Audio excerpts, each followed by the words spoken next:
தெரியாது. இப்போ தானே சொன்னேன். பிள்ளையார் சுழிக்கும் எனக்கு விளக்கம் தெரியாது.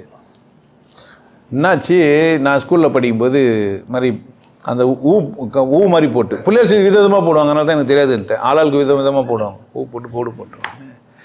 வீரப்பன் ஒரு தமிழ் வாத்தியார் எனக்கு அவர் வந்து சொன்னார், சிவா நீ இது மாதிரி போடுறிய திருத்துருவன் கிறிஸ்தவனாக தான் என்னடா பண்ணுவேன்னு கேட்டார்.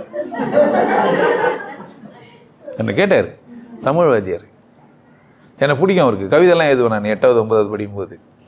கேட்டார், இது மாதிரி போடுறிய திருத்துற வாத்தியார் கிறிஸ்துவராக இருந்தால் என்ன பண்ணுவேன்? அது மாதிரி பிரச்சனைலாம் பண்ணுவாங்களா சார்?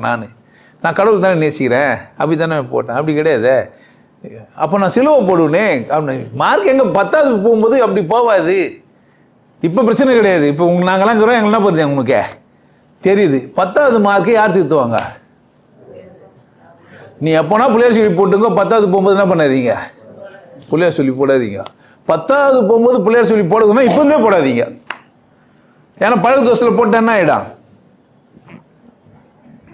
சுழி போட்டு தொழில் அதிகம் தொடங்கு பிள்ளையார் சொல்லி பாட்டு கேட்டு கம்முன்னு விட்டுடணும். நீங்கள் பாட்டை கேட்டு ஒத்துக்குது யார்? உங்களுக்கு புரியுது என்னன்னு, அவங்க என்ன தோத்துணுன்னு. அதனால் இப்போ சுழி போட்டிங்கன்னா என்ன பண்ணுவாங்க? பேங்க் மேனேஜர் கிறிஸ்துவ அந்த லோன் பாஸ் பண்ணுவான்னு நினைக்கிறேன். செக்கில் மேலே சுழி போடணும்னு சொல்லிக்கிறானுங்க. சுழி போட்டு செல்லாம் புள்ளியார் சுழி போட்டு ஆரம்பிங்க செக்கில். என்ன ஆகும்? இதெல்லாம் கேள்வி பாரு, நம்மளும் பதில் சொல்லிட்டோம்.